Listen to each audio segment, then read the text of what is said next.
반갑습니다. 원격 수업 2회차 수업을 맡게 된 994 강병진입니다. 지난 시간에 잠깐 언급했었던 이런 낙인 이론이나 형벌에 대한 규칙들을 오늘은 조금 명확히 하고 수업에 들어가고자 합니다. 선생님이 이게 말이 잘 안 나오는데요. 왜 그럴까요? 오늘 선생님이 말을 거의 안 했어요. 여러분들이랑 수업이 없다 보니까 선생님 혼자서 이렇게 말을 할 기회는 많이 없거든요. 선생님은 여러분도 아시다시피 친구도 많이 없고 그래가지고 혼자 가만히 있다 보니까 입이 아직 안 풀려서 아야어여가 잘 안 되는데 그 점 감안하고 선생님이랑 같이 수업을 한번 해보도록 합시다. 일단 선생님이 크게 이렇게 응보징벌주의와 치료교화주의를 대조해서 한번 나타내 봤어요. 이게 무슨 말이냐라고 하면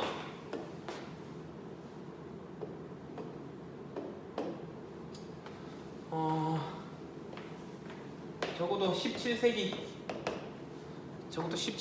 혹은 조선시대, 우리가 이해하기 쉬운 건 고려시대, 조선시대 그리고 구한 말까지만 해도 이런 범죄를 저질렀을 때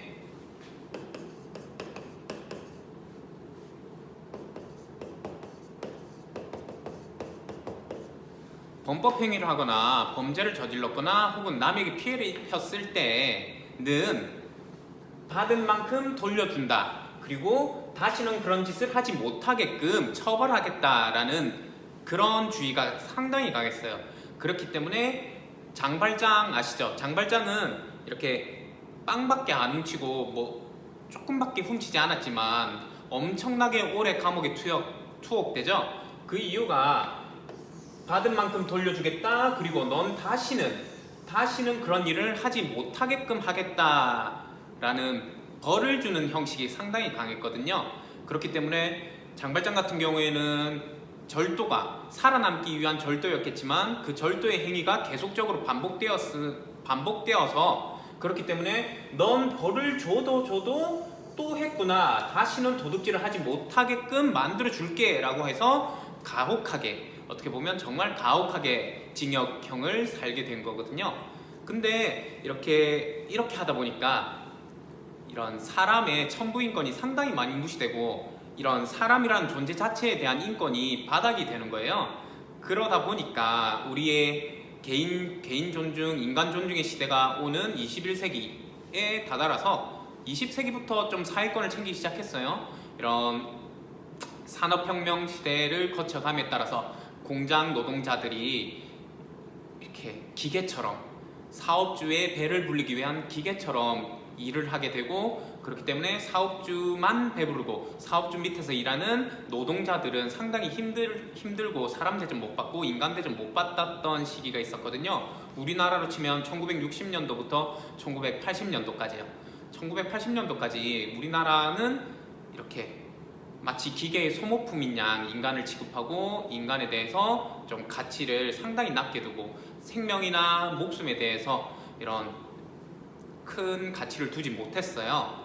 그러다 보니까 점점 패러다임이 바뀌고 사람을 존중하고 인간을 존중하고 개인을 존중하여야 한다라는 개념이 등장함에 따라서 이런 무조건 받은 만큼 돌려줘야 한다. 그리고 넌 다시는 그런 일을 하지 못하도록 엄하게 다스려야 한다라는 징벌주의가 점차 약해지게 돼요. 점차 약해짐에 따라서 우리가 겪고 있는 20세기 후반부터 21세기부터는 이런 사람의 인권이 상당히 많이 중시됩니다. 그러다 보니까 피해를 당한 사람도 사람이지만 가해를 하거나 잘못을 한 사람도 사람이겠죠? 그렇게 돼서 사람은 무조건적으로 존중받아야 하는 존재다라고 그런 개념이 생겨서 이런 가해자한테 상당히 유리한 방향으로 흘러가게 됩니다. 그게 치료, 교화주의다라는 건데요. 이런 치료라는 건 범죄를 저질렀던 건 하나의 질병이다. 여러분들이 감기에 걸리거나 여러분들이 몸살을 겪거나 여러분들이 뭐 몸이 아프듯이 사람은 정상인데 그런 나쁜 바이러스가 잠깐 들어와서 그렇게 나쁜 행위를 한 것이다 라는 개념이에요. 그렇기 때문에 어떻게 하면 된다? 치료해주면 된다. 이렇게 우리가 주사를 맞고 뭐 어떻게든 바이러스 와서 이기듯이 정쳤다.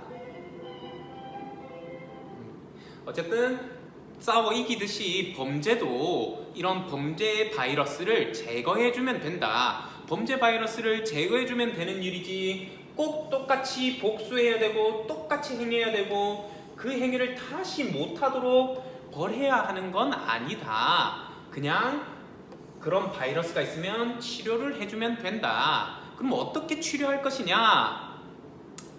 어떻게 치료하면 되냐? 종래에 있었던 교도소라는 개념을 교화하는 교정소로 바꿔서 어떤 행위가 잘못된 행위고 어떤 행위가 잘된 행위인지, 그리고 어떻게 하면 그런 바이러스를 다시는 품지 않을 건지에 대해서 가르치고 동화시켜야 한다. 일반인처럼 가르치고 동화시켜야 한다라는 개념이 상당히 많이 강해졌어요. 그렇기 때문에 이제는 교도소에 가도 구타나 가혹행위가 금절됐고요. 교도소에 있는 사람들도 투표권을 주죠.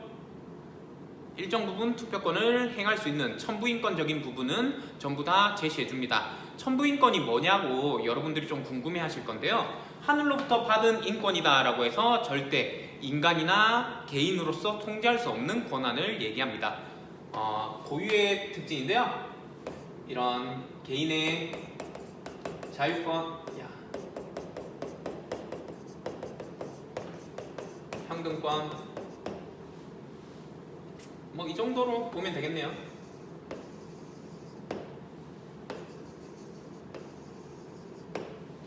헌법에도 규정되어 있어요. 인간의 자유는 절대 그 어떤 순간에도 어떤 행위에도 절대 굴복되어서는 안 된다. 인간의 평등은 그 어떤 행위에도 어떤 외압에도 굴복되어서는 안 된다. 이렇게 헌법에 정확하게 몇 조 이렇게 정확하게 적혀 있거든요.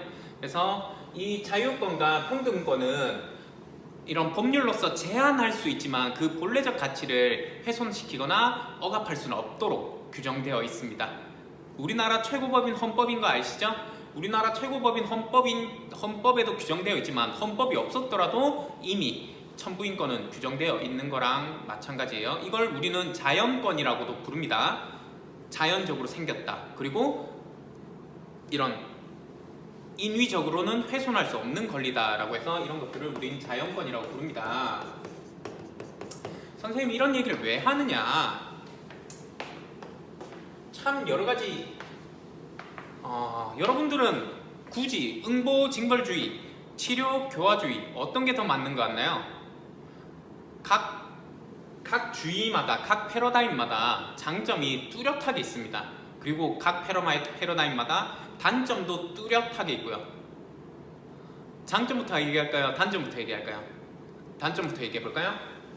응보, 징벌주의. 사람을 죽인 자는 어떻게 해야 한다? 무조건 사형시켜야 한다. 그러다 보니까 내가 안 죽였는데 죽였다고 오해를 샀어요. 그래서 난 죽어버렸어요. 근데 나중에 진범이 밝혀지니까 사람의 생명을 다시 복구시킬 수 있는 마법 같은 능력은 현재 구현되어 있지 않죠. 그러다 보니까 이런 응보징벌주의는 이런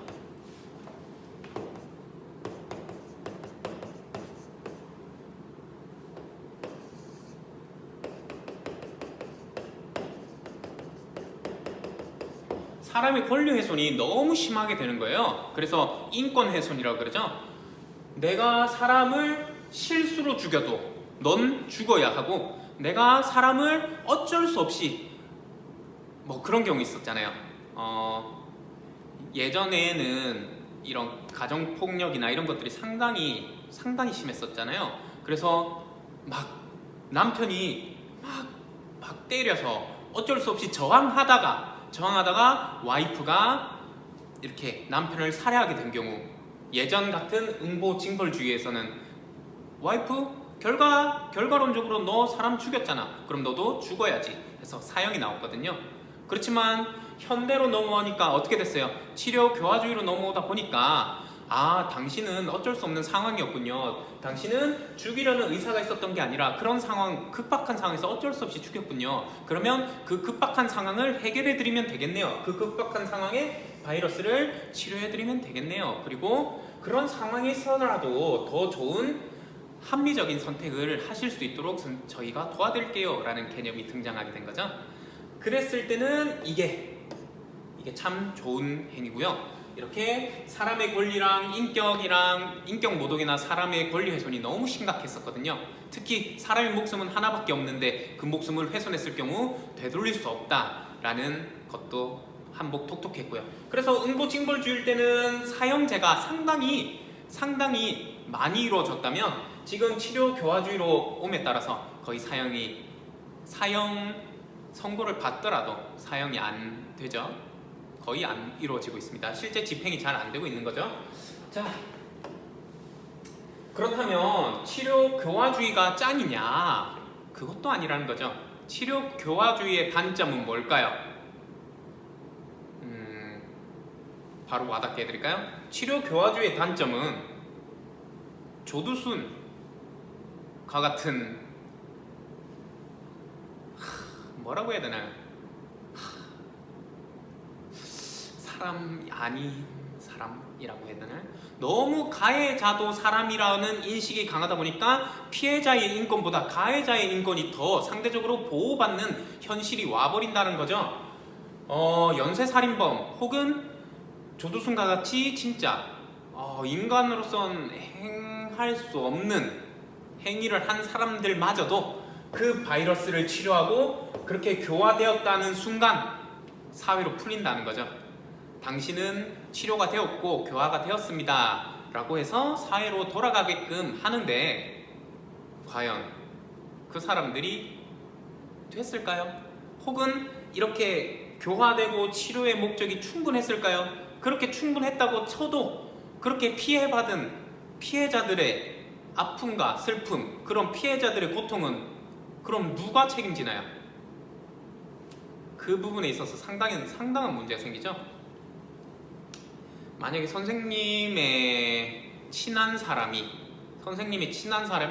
어떤 범죄자로 하여금 큰 피해를 입었는데 그 범죄자가 징역형을 이런 치료와 교화의 목적으로 다 받고 사회로 나와서 떵떵거리면서 잘 사는 모습, 와, 선생님은 절대 볼 수 없을 것 같거든요. 그런 피해자의 인격이 혹은 피해자의 인권이 너무 상대적으로 많이 소외된다라는 큰 단점이 있어요. 이 치료교화주의는요. 여러분들은 어떤 주의가 더 나을 것 같나요? 응보, 징벌, 당한 만큼 복수한다. 그리고 너 다시는 못하도록 더 강하게 징벌하겠다. 벌해주겠다. 라는 개념이 좋을까요? 아니면 잘못은 잘못이지만 그 잘못만 빼면 이 사람은 미워할 게 없는 거다. 죄는 미워하되 사람은 미워하지 말자고 했듯이 이 사람도 가해자일 뿐이지 가해자라는 그 행위를 치료하면 그냥 다 같은 사람일 뿐이다 라는 이 치료교화주의의 개념이 좋은지 여러분들이 한번 생각해 보셨으면 좋겠습니다. 사실 여러분들이 나왔다면 여기에 대해서 여러분들이 조사하게끔 하고 토론을 한번 해보고 싶었어요. 과연 어떤 주의가 더 좋을지. 여기 보면 예전에 그런 것들 많죠. 특히 민주화 운동이 활발하게 이루어지던 1980년대, 70년대는 이런 응보징벌주의가 상당히 강했던 시기라서 없던 제도 만들어 씌워서 이렇게 됐었거든요. 그렇게 해서 그런 사형장의 이슬로 돌아가면 다시는 회복될 수 없는 권리로 되니까 이런 것들이 상당히 문제였다면, 이때는 억울한 사람들이 상당히 피해를 보는 시기였다면, 이때는 가해자한테 당했던 피해자들이 상당히 피해를 보는 그런 시기라고 볼 수 있죠. 참 그렇습니다. 어쨌든 지금 우리나라는 치료 교화주의를 주로 해서 이런 징벌주의를 약간 섞는 그런 혼합형으로 가고 있는데, 일단 주는 이쪽형으로 가고 있습니다. 그렇기 때문에 여러분들이 뉴스나 신문이나 보셨을 때 벌써 이런 사람들이 나온다고? 이 사람들 왜 사형을 안 시키지? 왜 이 사람들 죽어 마땅한데 사형을 안 시키고 이 사람들은 왜 곧 출소하게 되지? 이런 의문이 드셨을 때 그 사람들도 사람이구나. 사람이라서 이런 바이러스를 빼는 데 초점을 맞추는 거지 그 사람을 벌 주거나 복수하는 데 초점을 맞춘 건 아니구나 라는 걸 아셨으면 좋겠습니다. 어떤 개념이 좋은가요? 혹시나 선생님이 3학년에 같이 올라가게 된다면 여기에 대해서는 한번 토론을 해보면 좋을 것 같아요. 뭐 여기뿐만 아니라 문제되는 것들은 되게 많아요. 연좌제, 낙인, 뭐 이런 것들에 대해서도 충분히 토론거리가 나오니까 여러분들도 혹시 법이나 뭐 상식에 관심이 있다면 한번 찾아보시고 나는 어떤 곳에 더 내 감정이 실리는지를 파악해 보시면 좋겠습니다. 이런 것들이 수능 면접 아니죠. 수능 논술이라고 보시면 돼요. 뭐 15, 16세기에 뭐 서구 얘기하는 거예요. 유럽에 응보징벌주의가 있었다면 요새는 치료 교화주의를 상당히 많이 하는데 어떤 것들이 더 여러분들이 더 좋은 주의다라고 생각하는지 대조해서 쓰는 그런 논술이 상당히 유행하고 있습니다. 답이 없죠. 답이 없기 때문에 여러분들의 생각을 더 정리를 잘해서 나는 이쪽이 더 맞다라는 개념을 생각해 주시면 되겠습니다. 그렇습니다. 너무 또 이게 많이 길었네요. 그러면 어쨌든 이 개념은 아시겠죠? 이 개념은 여러분들이 살아가면서 상당히 중요한 개념이에요. 교과서 지식만 중요한 게 아니라 이런 응보징벌주의에서 치료 교화주의로 변함에 따라서 어떤 패러다임이 바뀌었는지, 그 패러다임이 바뀌면서 어떻게 영향력을 끼쳤는지, 그렇다면 치료 교화주의였는데 다시 응보징벌주의로 간다면 과연 어떤 패러다임으로 바뀌고 어떤 영향력이 다시 생기고 바뀔 것인지, 거기에 대해서 파급효과는 어떨지에 대해서 한번 생각해보는 시간이 중요하다고 선생님은 생각합니다. 벌써 18분이네요. 큰일 났네요. 자, 그러면 수업을 해야겠죠? 으쌰라, 어디 갔냐? 어디 갔니?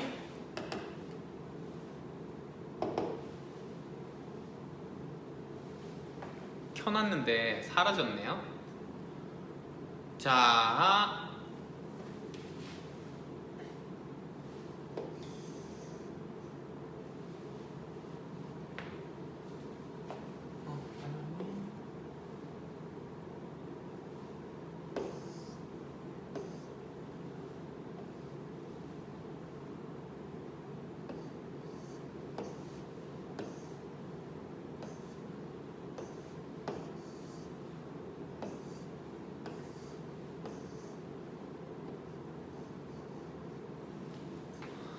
선생님은 여러분들한테 이런 교과서뿐만 아니라 사회를 보는 시각을 조금 넓혀주고 싶은 마음이 있습니다.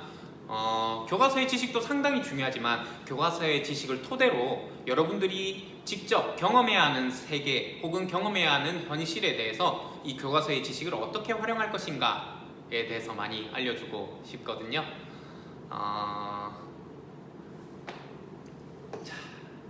그러면 이제 교과서 한 페이지라도 해야 그래도 국어 수업이지. 방금은 사회 수업이나 윤리 수업 혹은 법 수업 같았잖아요. 그래서 조금은 이 수업을 한번 해봐야겠다라는 거죠. 자, 세종대왕님 안녕하세요. 저희는 미래에서 온 학생들입니다. 이렇게 뵐 수 있어서 영광입니다. 그래서 뵙다라는 기본형에 대해서 공부를 해봤죠. 뵙다라는 기본형인데 뵈어요기 때문에 뵈요가 되었다라는 개념까지 했었어요. 자, 이런 것들 나중에 나온단 말이죠. 여쭈어 보고 싶어서요 라고 되어 있잖아요. 여쭈어 보고 싶어서요에서 뭐가 탈락했을까요? 이런 개념. 여쭈어 보고 싶어서요에서 뭐가 탈락했다. 이거 기본형이 뭘까요? 여쭈다죠. 여쭈다라는 기본형에서 이 어마로미 다를 지운 다음에 어를 붙였어요.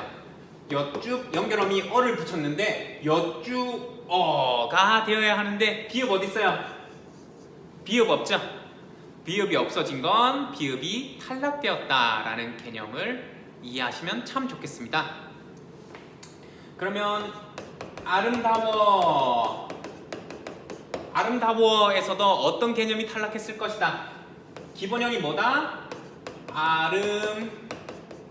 아름답다라는 기본형에서 다는 종결어미니까 지우고 뒤에 어를 붙인 거죠. 아름답우어를 붙였는데 이걸 합치면 아름다워가 되어야 되는데 비읍 어디 있어요? 없죠. 여기도 비읍이 탈락되었다라는 개념을 이해하시면 참 좋겠어요.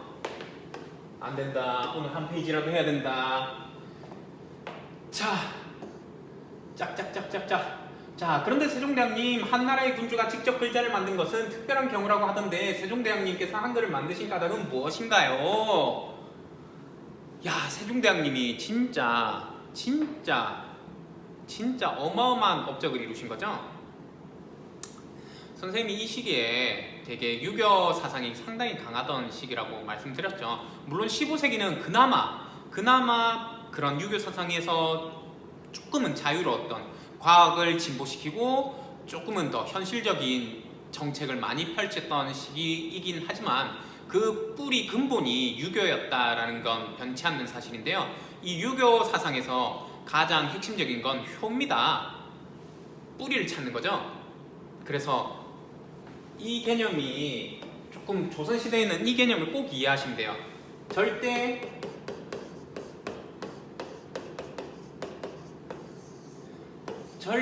아들은 아빠를 거역할 수 없습니다. 이해되세요?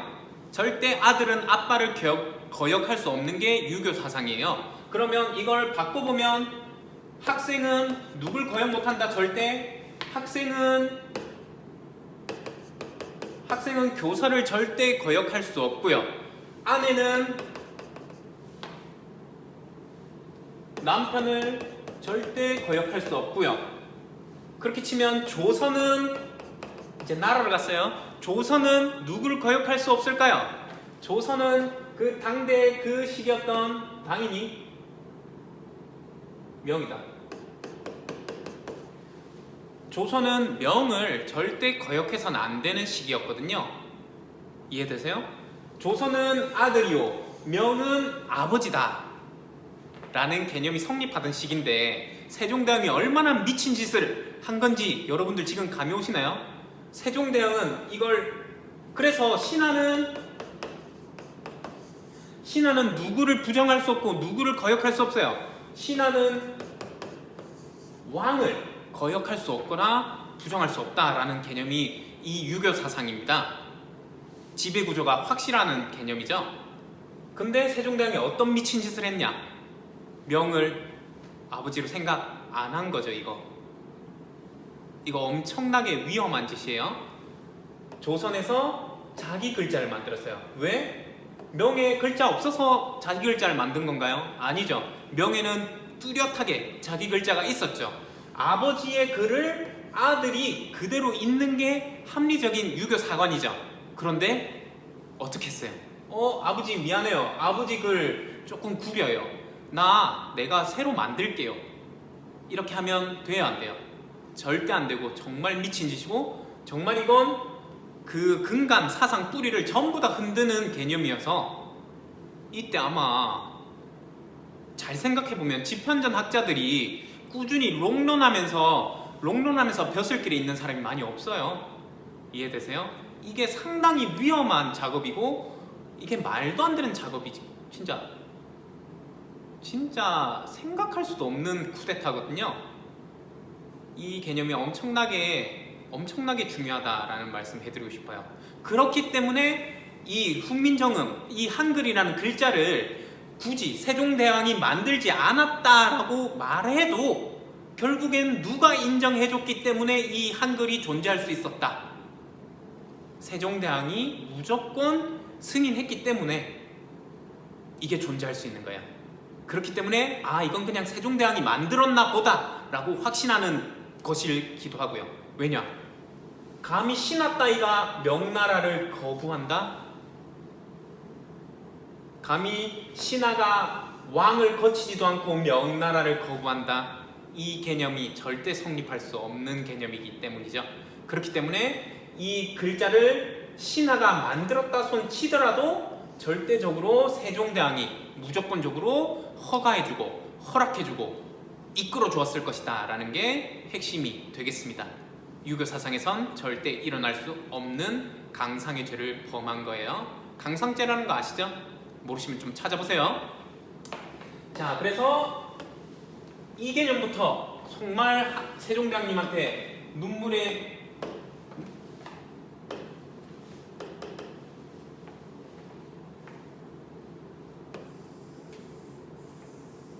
이 개념이 정말 여러분들이 세종대왕한테 고마워해야 하고 세종대왕님이 정말 미친 한 수를 두셨구나 라는 걸 깨달으시면 좋겠습니다. 선생님 같은 경우에는 이게 너무 소름 돋거든요. 감히 여러분들은 자기의 왕이잖아요. 세종대왕은 왕이잖아요. 왕이면 적어도 조선 내에서는 하고 싶은 걸 다 할 수 있는 유교 시스템이잖아요. 그런데도 불구하고 자기 왕자리를 뺏길 수도 있고 왕자리가 위협당할 수도 있고 왕자리에 대해서 분명히 신하는 왕을 거역할 수 없고 아들은 부모를 거역할 수 없는데 근데 세종대왕 스스로가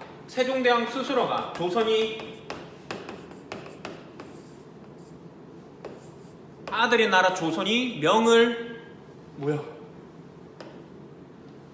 아들의 나라 조선이 아버지의 나라 명을 거역했죠. 그러면 무슨 빌미를 주는 거예요? 왕도 거역했네? 그러면 신하도 거역할 수 있잖아. 그리고 아들도 부모한테 거역할 수 있잖아 라는 명분을 주게 돼요. 그런 명분, 그런 말도 안 되는 위험성을 감내하고 그래 내가 그랬다 라고 하고 이렇게 글자를 만든 게 오롯이 자기의 이익을 위해서가 아니라 백성들이 힘들어하니까 백성들을 사랑하는 마음에서 백성들이 조금은 더 편리하게 글을 썼으면 하는 마음에서 이렇게 글을 창제하셨다는 걸 여러분들이 꼭 아셨으면 좋겠어요. 여러분들은 이런 용기가 있나요? 만약에 여러분들이 대통령이 되었는데 여러분들의 대통령직을 걸고 혹은 대통령보다 더 위죠. 군주제였으니까 그 모든 것을 걸고 남들을 위해서 모르는 타인을 위해서 이렇게 봉사할 수 있는 사랑할 수 있는 애민정신을 갖출 수 있겠어요? 선생님은 이런 그릇이 안 됩니다. 정말 이거를 보고 감동을 느끼셨으면 좋겠어요. 정말 다른 지식은 솔직히 입력하면 되는 거잖아요. 머릿속에 넣고 외우고 쓰고 이러면 되는 건데 지금 이 한 문장이 얼마나 큰 데미지, 얼마나 큰 위협, 얼마나 큰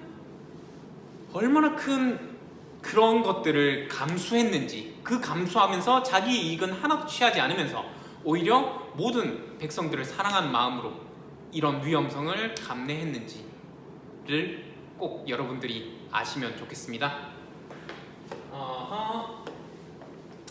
자, 그래서 한번 볼게요. 세종대왕님께서 한글을 만드신 까닭은 무엇인가요? 학생들도 알고 있겠지만 한글을 만들기 전에는 우리말을 표기하는 글자가 없어서 중국의 글자인 한자를 빌려 쓸 수밖에 없었어요. 그걸 우린 차용이라고 하죠. 그러나 우리말과 중국어는 말소리와 문장 구조가 달라서 한자로 우리말을 표기하는 데에는 근본적으로 한계가 있었지요. 우하하하 쿠헬 꽃기호 이런 말 못 써요. 중국어로는. 자, 정말 그랬겠네요. 그렇기 때문에 우리가 음만 따서 이두라는 글자를 만들어서 음을 따지만 중국어에도 음이 다 있질 않아요. 꽃기호라는 음이 없어서 이두라는 개념도 같이 가르쳐 드릴게요.